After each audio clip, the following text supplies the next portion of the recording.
Kita nak bercerita tentang inspirasi dan juga aspirasi keluarga Malaysia. Hari ini saya amat berbesar hati sebenarnya untuk bersama dengan yang berbahagia Datuk Dr. Al-Zamani Muhammad Idros yang juga merupakan pakar perubatan kecemasan dan trauma Hospital Kuala Lumpur. Assalamualaikum, selamat pagi Datuk, apa khabar? Waalaikumsalam, alhamdulillah. Baik, terima kasih Datuk kerana bersama dengan kami pada hari ini. Okey, alhamdulillah Datuk, kita sudah melalui banyak perkara yang boleh kita belajar pada tahun 2020 sehinggalah ke tahun 2021. Kini menginjak ke tahun 2022.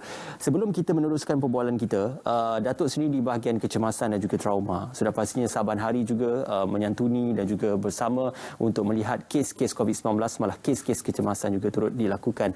Jadi sepanjang tahun 2021, bagaimana Datuk melihat trend perubahan dari segi pengurangan mereka dimasukkan ke hospital-hospital ini? Jelas ketara, khususnya selepas inisiatif program imunisasi COVID-19 kebangsaan, Datuk. Ya, pertama kali terima kasih kerana menjemput saya dalam program ini, dan kita semua telah mengharungi tahun yang teramat sukar, tahun 2021 yang menyaksikan kita benar-benar sengsara, ramai yang mati. Ya. Kita sudah mendapat jangkitan di seluruh negara. Orang Malaysia 2.76 juta orang dijangkiti COVID daripada kes yang pertama pada tahun 2020, dan sudah lebih 31,000 orang mati disebabkan jangkitan ini. Pada Julai adalah kemuncaknya di mana semua hospital penuh. Di hospital saya sendiri pada ketika itu 200 orang tersadai di kecemasan kerana ward penuh, ICU penuh. Ya. Tetapi alhamdulillah kita melihat sinar yang lebih baik selepas pemberian vaksin. Kes-kes menurun dengan mendadak. Dan kita melihat trend yang sama pada ketika itu. Di Labuan kes sehingga kosong pada waktu itu, dan di hospital saya sendiri kes menurun, dan itu petanda bahawa vaksin itu berfungsi. Cuma kita masih berhadapan dengan cabaran baru, dan kita semua sekarang sudah cakna tentang kehadiran mutasi yang dipanggil Omicron, yang ditakuti kerana ia lebih efisien dari segi penularan berbanding varian Delta yang telah memberikan kita banyak sengsara pada bulan Julai yang lalu. Jadi saya melihat perubahan lebih baik dengan pemberian vaksin yang diambil, dan sekarang juga pemberian booster ataupun dos penggalak juga telah mula digerakkan, dan alhamdulillah kita masih melihat trend kes yang menurun berbanding hari ke hari. Semalam pun dalam lebih kurang 3,000 kes. Jadi saya harap dengan kita semua cakna tetap berjaga-jaga dengan pematuhan SOP, masih terus memakai mask dan mengekalkan jarak dalam kita berusaha untuk membantu mereka dalam kerja-kerja sukarelawan, terutamanya semasa pasca banjir ini. Jadi ada suatu peningkatan dari segi pematuhan SOP. Cuma cabaran kita adalah untuk mengekalkannya, dan jangan leka serta cakna tentang perubahan yang berlaku di luar negara. Kerana ketika ini kita melihat Omicron sendiri menyebabkan negara di luar sana ada yang mengambil langkah yang lebih ketat. Jadi kita tidak mahu itu berlaku, dan kita boleh menghalangnya dari berlaku dengan melakukan perkara yang sama yang sudah kita berlatih sekian lama, dengan pemakaian mask, menjarakkan diri daripada orang, terutamanya ketika mask itu dibuka, contohnya seperti waktu makan dan sebagainya. InsyaAllah. Jadi peningkatan itu ada, kita harus teruskan, mantapkan, dan sebagai satu keluarga Malaysia di seluruh negara memastikan kita terlindung dengan cara yang sama, senjata yang sama, pemakaian mask, penjarakan sosial, dan amat berhati-hati ketika mask dibuka, dan berwaspada walaupun mereka yang bersama kita dekat adalah keluarga dan rakan taulan. InsyaAllah kita harapkan agar keadaan akan menjadi lebih baik untuk tahun 2022. Itu harapan kita, tahun ini. Dengan dos penggalak dan sebagainya. Yang berbagi Datuk, kita tidak berdua di studio pada hari ini. Kita juga nak mempersilakan dan juga mengalu-alukan Ustaz Aminuddin untuk bersama dengan kita pada pagi ini. Assalamualaikum. Selamat pagi Ustaz. Silakan duduk Ustaz. Okey, terima kasih bersama dengan kami. Alhamdulillah Tuan, selamat tahun baru. Selamat tahun baru. Wah, nampak semakin muda ya. Orang lain kalau tahun baru tu ni Ustaz nampak semakin muda ni. Apa rahsia Ustaz ni? Rahsia dia ialah pertama sentiasa bersangka baik. Alhamdulillah. Dan yang paling utama ialah selagi mana kita ada ruang dan peluang untuk memberi, kita memberi. Sebab dalam hidup ni memberi adalah syarat menerima. Okey, yang penting initial A itu sentiasa ada. Nampak. Nampak tu. Okey, Ustaz, sebenarnya untuk pada pagi ni kita nak mohon kalau sedikit kita minta Tuan memimpin bacaan doa bersempena dengan tahun baru untuk kita melihat bagaimanakah situasi ini boleh kita sama-sama terjemahkan, khususnya meminta daripada Allah Subhanahu Wa Taala dalam perihal kita menghindari daripada bala dan juga penyakit yang sedang melanda negara ketika ini. Molek kiranya kita memulakan lagi dengan pimpinan bacaan doa. A'udzubillahi minasyaitonirrajim. Bismillahirrahmanirrahim. Allahumma la tada' lana fi maqamina hadza dhanban illa ghafartah wa la hamman illa farajtah wa la dainan illa qadaitah wa la 'aiban illa satartah wa la mazluman illa nasartah wa la mumtahanan illa najahtah wa la dhalan illa hadaitah wa la maridan illa syafaitah wa la maridan illa syafaitah wa la maridan illa syafaitah. Ya Allah, Engkau kurniakanlah pengampunan kepada kami rakyat Malaysia, ya Allah. Kerana kami tahu di atas dosa kami, kerana tangan dan kaki kami, kerana perbuatan kami, Engkau turunkan bala bencana ke atas kami, ya Allah. Oleh itu, Engkau angkatkanlah wabak COVID-19 ini, ya Allah. Engkau angkatlah bencana banjir ini, ya Allah. Engkau angkatlah mana-mana bencana di atas muka bumi ini, khususnya Malaysia, ya Allah. Ya Allah, Engkau berikanlah kemudahan kepada kami rakyat Malaysia untuk menempuh segala ujian ini, ya Allah. Kepada mereka yang telah kehilangan insan tersayang, ya Allah, Engkau ampunkanlah dosa-dosa mereka yang telah pergi, ya Allah. Engkau berikanlah kekuatan pada mereka yang telah kehilangan, ya Allah. Dan kepada mereka yang masih lagi diberikan kesihatan, ya Allah. Berikanlah mereka kesedaran, ya Allah. Berikanlah mereka ilmu, ya Allah, agar mereka bertindak dan mereka melakukan sesuatu mengikut prinsip ilmu, bukan kerana ikut-ikutan semata-mata, ya Allah. Apatah lagi bersangka buruk, ya Allah, ya Rahman, ya Rahim. Alhamdulillahirabbil alamin. Amin, amin ya rabbal alamin. Tidak terlambat dan juga tidak terlewat untuk kita bersama-sama menadah tangan berdoa kepada Allah Subhanahu Wa Taala.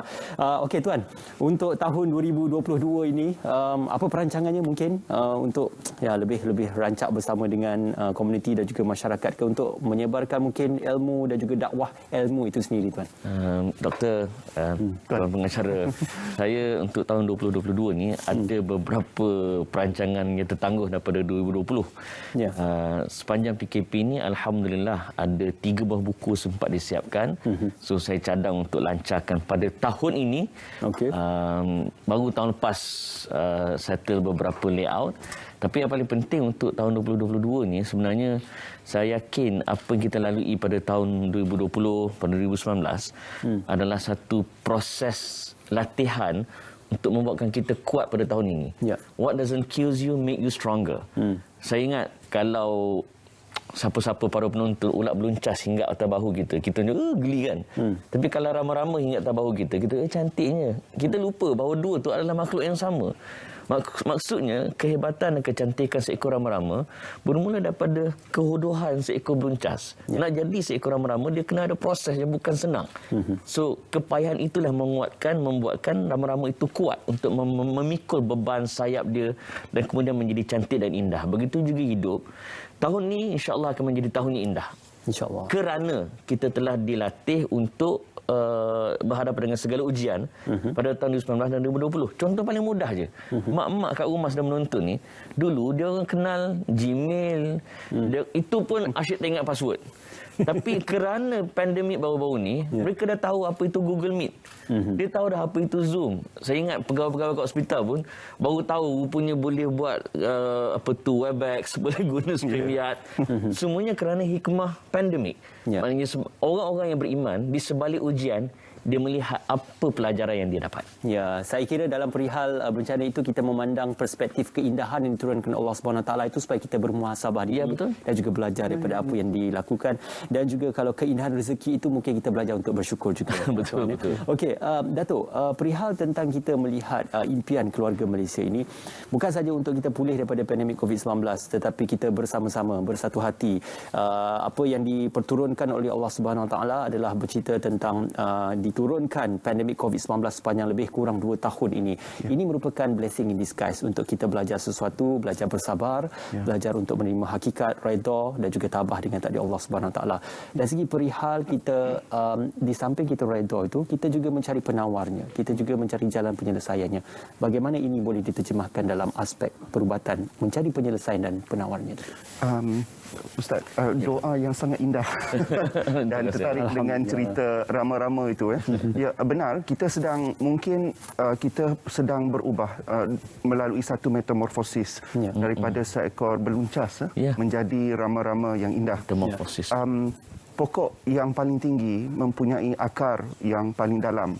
Semua ujian yang diturunkan oleh Tuhan, angin, ribut, taufan, kalau pokok itu bertahan, akarnya akan tumbuh dalam. Begitu juga dengan manusia, insan. Kalau kita sabar dan melihat setiap ujian sebagai satu subjek pelajaran, kita akan belajar dan menjadi orang yang lebih bijak dan waras. Sebenarnya dalam menangani COVID pun, daripada awal lagi, seluruh dunia manusia mengusahakan penyelesaian, dan itu termasuklah membuat kajian dari segi vaksin, dari segi ubatan, apa yang boleh, apa yang tidak boleh. Kerana kita bukan manusia yang superhuman, kan? Kita hanyalah makhluk. Bukan ahli nujum, kan? Ya, bukan ahli nujum. Kita tak boleh tahu membuat prediksi yang 100% orang ini akan hidup sampai bila nyawanya diambil dan sebagainya. Maka semua vaksin tersebut melalui proses saintifik. Bila kita katakan saintifik, ia adalah berdasarkan fakta. Tidak ada emosi, tidak ada kiri, tidak ada kanan, tidak ada utara, tidak ada selatan. Kalau data mengatakan itu, itulah ia. Maka itu yang diambil, dan setelah dibuat ujian daripada 40,000 orang yang mula-mula mendapatkan vaksin yang dihasilkan, didapati kesan sampingan terlalu rendah dan manfaatnya terlalu besar. Dan apabila dibuat perkara yang sama diulang, hasilnya di mana-mana di seluruh dunia, sehingga sekarang kita melihat vaksin itu telah dapat menghentikan dan menurunkan kes sehinggalah ke saat ini. Bermaksud dari segi data sains yang mula diperolehi itu, ia memberikan kita pengajaran dan pelajaran, dan malahan dari pemerhatian kita, ia berkesan daripada kes memuncak sehinggalah sekarang dan pada masa hadapan. Kita masih mengkaji melihat kesan bagi varian Omicron. Jadi apabila kita lebih bijak dan dalam masa yang sama berwaspada, kerana itu Tuhan meminta kita, mahukan kita sentiasa bijak. Kalau ada singa, kita larilah, kan? Ini kalau ada virus dan tahu ada bahaya, jangan kita ber-SOP. Dan itu adalah bagaimana Tuhan melihat manusia. Kalau saya percayalah, Ustaz tentu setuju bahawa kalau manusia menggunakan akal dan fikiran untuk mencari penyelesaian, berfikir, menggerakkan cara jalan selesai, itu pahala yang besar bagi saya. Terutamanya kalau apa yang dilakukan itu dapat memberi manfaat, malah menyelamatkan nyawa. Saya positif tentang rakyat Malaysia. Semua orang pakai mask. Semua orang sekarang semakin tinggi tahap kesedarannya, dan kita tahu latihan seperti yang Ustaz bagi tahu tadi, sepanjang 2 tahun ini, seumpama kita mungkin berada dalam satu proses universiti, setahun lagi cukup PhD. Jadi kalau cepat benar, kalau kita belajarlah, kan, dan membuat kerja rumah kita, kita dapat muncul sebagai masyarakat yang lebih berupaya, yang lebih kuat, yang lebih kokoh, yang lebih dalam akarnya, dan menjadikan setiap beluncas adalah seekor rama-rama yang amat indah. Ya, insya-Allah, insya-Allah. Ustaz membawa analogi rama-rama pada hari indah, cukup indah, cukup dekat di hati. Okey Ustaz, sepanjang 2021 kita juga nak mengambil kesempatan mengucapkan tahniah untuk rancangan yang diacarakan oleh Ustaz sendiri dalam perihal di TV1. Borak dulu. Baru menang. Itu sebenarnya mendapat jumlah tontonan yang tinggi. Kalau diikutkan siarannya itu, saban hari juga mendapat panel yang berbeza, respon daripada penonton yang berbeza. Jadi pengalaman Ustaz di sini sepanjang beberapa bulan mengemudikan rancangan tersebut, mungkin banyak ilmu-ilmu dan juga banyak pengalaman itu dapat diterjemahkan, ataupun pengalaman Ustaz sendiri melihatkan kepada cerita rakyat Malaysia itu dapat diterjemahkan juga, khususnya berdasarkan kepada penglibatan dan juga pengalaman Ustaz sendiri. Saya nampak daripada program Borak Dulu tu, saya belajar dua benda, Datuk. Pertama, benarlah apa yang satu pepatah Arab menyebut khatibun nas ala qadri uqulihim, berbicara dengan manusia pada kadar pemikiran mereka. Maknanya dengan program Borak Dunia ni kita boleh memahami macam mana denyut jantung rakyat, apa yang dirasai, apa yang dideritai oleh rakyat. Apa mungkin pengajaran yang mungkin boleh kita kongsikan bersama dengan rakyat Malaysia sepanjang mendengar keluhan rakyat, bukan saja dalam pengalaman hidup Ustaz sendiri, tetapi juga dalam perihal Ustaz menyantuni karenah dan juga ragam masyarakat selama ini? Maksudnya ialah masalah rakyat is real. Dia bukan propaganda semata-mata. Tapi pada masa yang sama, saya bertemu juga dengan orang yang mengeluhnya banyak, tapi kerjanya tak ada. Dan meramalnya banyak, tapi beramalnya tiada. Asyik-asyik ini teori konspirasi, asyik-asyik ini adalah agenda Dajjal, Tan Sri Nur Hisham tu ejen Yahudi dikatanya macam-macam. Tapi bila kita minta hujah, kita minta data dan fakta, dia ke laut entah ke mana, dia suka meramal. Dulu ada yang kata 2012 kiamat. Tak jadi. Ada yang kata 15 Ramadan tahun lepas kiamat. Tak jadi. Hari itu ada apa nama yang dalam mimpi kata bulan 11 akan berlaku perang besar sebagai tanda-tanda kiamat. Dah masuk Januari dah 2022. Adakah kita nak kata dia bohong? Wallahualam. Tapi nak sebut agama tak ajar kita meramal. Tapi agama ajar kita beramal. Dalam hadis pernah beberapa kali sahabat bertanya pada Nabi, mata sa'ah?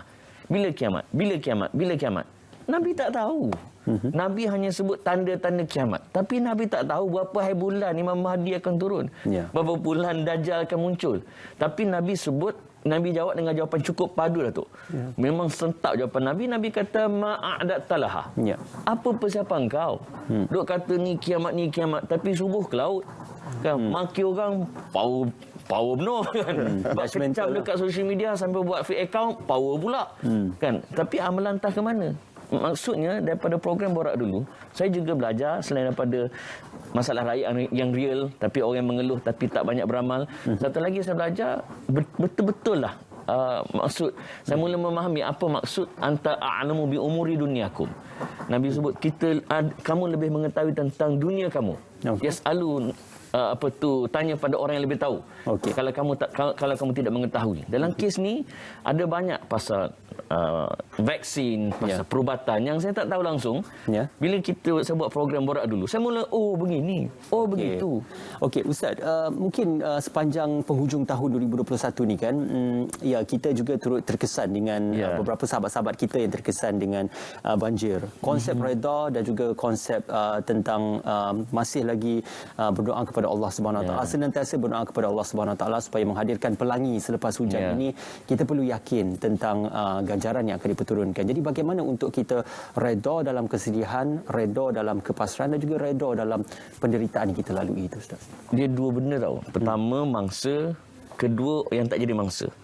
Yang mangsa ni ialah kita bila cakap sabar je lah. Kau sembang sedap lah kan. Tapi kita tak melihat sendiri derita. Sebab tu saya letak kat social media. Ada orang yang suka komplain, suka mengkritik NGO yang tolong mangsa-mangsa banjir. Saya kata, apa kata yang suka duk mengata ni, turun ke medan, tengok sendiri betapa kehancurannya berlaku di banyak tapak-tapak mangsa banjir, baru kau tahu macam mana derita tu. So kadang kita kata sabar tu semata-mata tak cukup. Kita kena turun, beri kata-kata positif. Kalau kita tak ada kata-kata positif nak diluahkan ataupun tak boleh bantu, duk diam. Jangan duk keluar kataan-kataan yang boleh mengguris perasaan mangsa. Maknanya untuk mangsa, kita boleh bagi tahu ini adalah hikmah dan apa-apa ujian kita bersangka baik dengan Tuhan. Bila kita bersangka baik dengan Tuhan, hati kita akan mula reda. Dan bila kita reda, masa tu kita akan mula melihat hikmah. Pasal saya sendiri pun pernah jadi mangsa banjir tahun 2014 tu di Kelantan, banjir besar. Rumah saya tenggelam terus. Rumah saya tenggelam, total loss. Cuma nasib baik Kelantan dah biasa banjir. So kita bila dah nak banjir, kita ada satu tempat untuk parking kereta. So kita selamat. Yang paling penting ialah orang yang tak ada mangsa ni. Salah satu bala yang paling besar ialah bila seseorang tu asyik mengata dah komplain. Itu bala yang lebih bala daripada bala. Jadi dalam konteks ini, kita yang tak jadi mangsa ni kena ambil iktibar daripada apa yang berlaku. Sama ada mungkin kita tak kena sekarang, tapi suatu hari nanti kita akan kena. banyak tempat-tempat berlaku banjir dinamakan sebagai the unsankerable. Kita tak jangka pun banjir boleh berlaku, boleh jadi banjir. Tidak disangka-sangka. Tak disangka-sangka kan. Maknanya hari ni orang lain kena. Esok lusa mungkin kita. Ya. Jadi ambil iktibar, jangan kita ingat orang lain kena, aku tak kena, kita boleh relax, bersukaria. Fikir juga tentang kebebanan, kesusahan orang lain. InsyaAllah. Sama-samalah kita buat kata pepatah berat mata memandang, berat lagi bahu memikul. Tetapi sama-samalah kita merasai jerih perih dan juga susah payah yang dilalui ini. Saya baru ini pernah masa pergi ke Sungai Lui sebab saya pada hujung akhir ini saya mengambil cuti dan tiba-tiba banjir berlaku.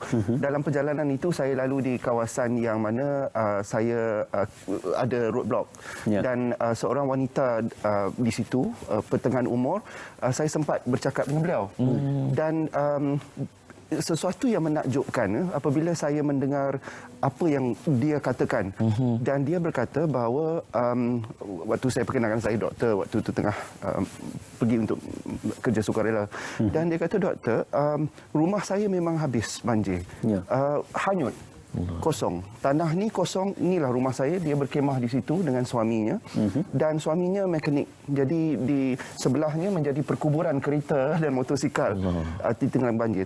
Tapi dia kata, doktor, saya tak rasa apa pun. Saya rasa reda. Saya rasa syukur.